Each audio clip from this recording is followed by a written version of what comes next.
अब आपको बताते हैं कि जो क्रूड ब्रेग्जिट के बाद जो क्रूड कीमतों में गिरावट आई, उसके बाद मार्केट रिकवर हुआ।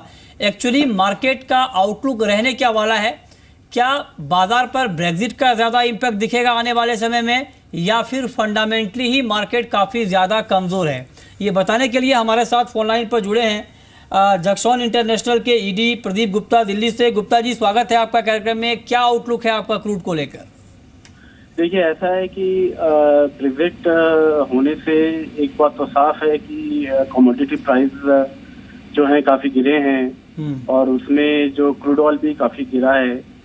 जो एक रेट आया था अराउंड $51, आज वो गिर के $46-47 हुआ है।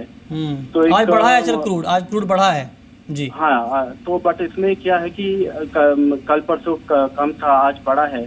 तो अब अभी देखिए वॉलेटाइल हो गया है मार्केट।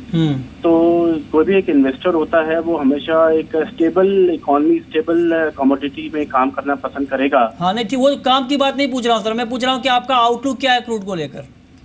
देखिए, क्रूड को लेकर आउटलुक ये है कि अभी तो वॉलेटाइल रहेगा, अगले एक साल तक तो वॉलेटाइल रहेगा क्रूड, क्योंकि अभी जो ब्रेग्जिट हुआ है उसका क्या इम्पैक्ट आता है फाइनेंशियल मार्केट में, वो देखने वाली बात है। और ब्रेग्जिट हुआ है क्योंकि उम्मीद है, एक लोग कह रहे हैं कि शायद बाकी कंट्रीज भी शायद ब्लॉक से निकल सकती हैं।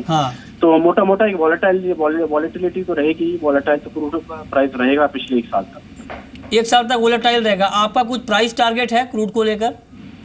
देखिए, मेरा जो प्राइस टारगेट है एनीवेयर बिटवीन मैं $40 to $50 तक का मेरे प्राइस टारगेट है। 40, 50 या 55 तक। कितने दिन में सर?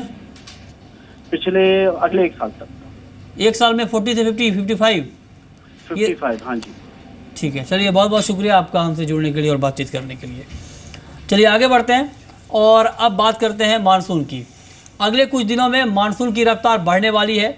मौसम विभाग का अनुमान है कि 3-4 दिन में मानसून पूरे उत्तर प्रदेश, उत्तराखंड, पश्चिमी मध्य प्रदेश, हिमाचल प्रदेश को कवर कर सकता है। तो मानसून को लेकर अच्छी खबर यह है कि 2 से 3 दिन में मानसून की रफ्तार बढ़ने वाली है और देश के कई इलाकों में मानसून की बारिश हो सकती है। अपनी स्क्रीन पर आप देख पा रहे हैं दिल्ली, उत्तर प्रदेश, उत्तराखंड, हरियाणा, पंजाब, हिमाचल प्रदेश, जम्मू कश्मीर के इलाकों में अच्छी बारिश होगी, पश्चिमी मध्य प्रदेश में अच्छी बारिश होगी और साथ ही इसके साथ साथ खरीफ की बुआई भी रफ्तार पकड़ेगी। गुजरात में भी अच्छी बारिश की उम्मीद यहाँ पर जताई गई है। कुछ और क्षेत्र होंगे गुजरात के जहाँ पर बारिश की संभावना है।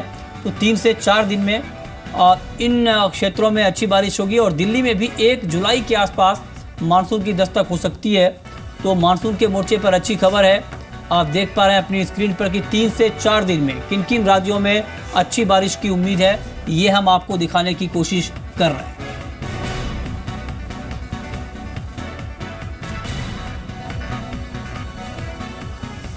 और मानसून को लेकर एक अच्छी खबर और है। आईटीएम ने कहा है कि जुलाई के महीने में काफ़ी अच्छी बारिश होगी, क्योंकि जून में जब भी अल नीनो कमज़ोर होता है, अध्ययन किया गया है आईटीएम की तरफ से, 142 सालों में अल नीनो का एनालिसिस किया गया है। और जब भी जून के महीने में अल नीनो कमज़ोर होता है तो जून के महीने में कम, लेकिन जुलाई के महीने में काफ़ी अच्छी बारिश होती है। शिव, क्या इम्पैक्ट आप एग्री मार्केट पर देख रहे हैं? जी बिल्कुल सही कहा मृत्युंजय आपने, क्योंकि जिस तरह से पहले भी आईएमडी ने भविष्यवाणी की थी कि जून में कम बारिश होगी और जुलाई में अच्छी बारिश होगी, तो मुझे लगता है कि अच्छी बारिश से सबसे ज़्यादा फायदा खरीफ की फसलों को होगा, क्योंकि अभी तक उम्मीद से काफ़ी कम खरीफ फसलों की बुआई हो चुकी है।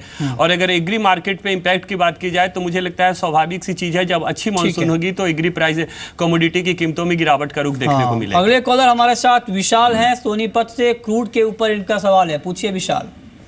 हाँ सर, सबसे पहले आपको और आपके मेहमानों को नमस्कार। जी नमस्कार, पूछिए। जी सर, मैंने क्रूड बाई की है ना 10 लॉट 3200 पे।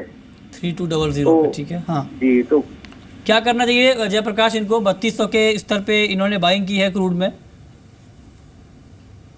नहीं, आपका अच्छे लेवल्स पे बाइंग है, मेरे ख्याल से कंटिन्यू रखिए पोजीशंस को, क्योंकि देखिए मार्केट वॉलेटाइल है और आप एक स्टॉप लॉस के साथ चलें। आप 3160 का स्ट्रिक्ट स्टॉप लॉस मान के चलें पोजीशन पे, और जैसे जैसे भाव ऊपर जाता है आप इसको एक ट्रेल करते रहें ताकि आपकी पोजीशन लॉस में ना जाए।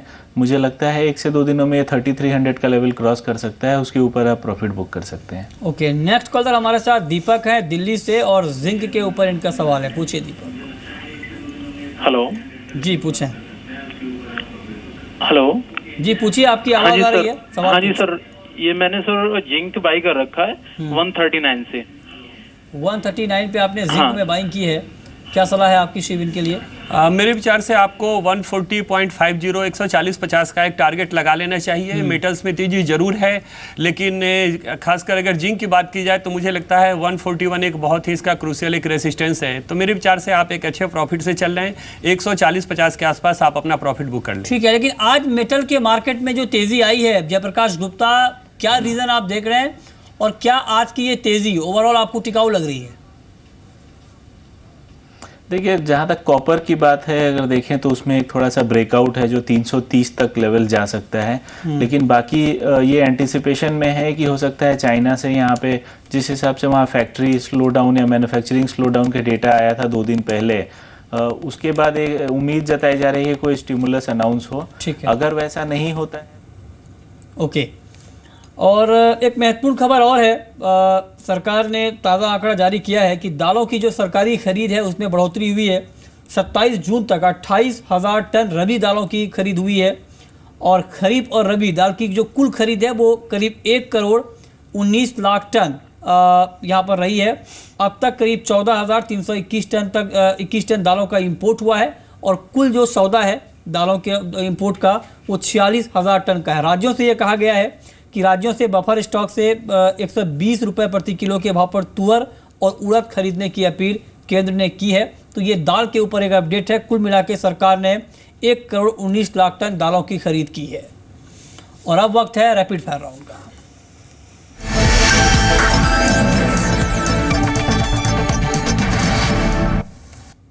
शिव, आपकी पहली कॉल।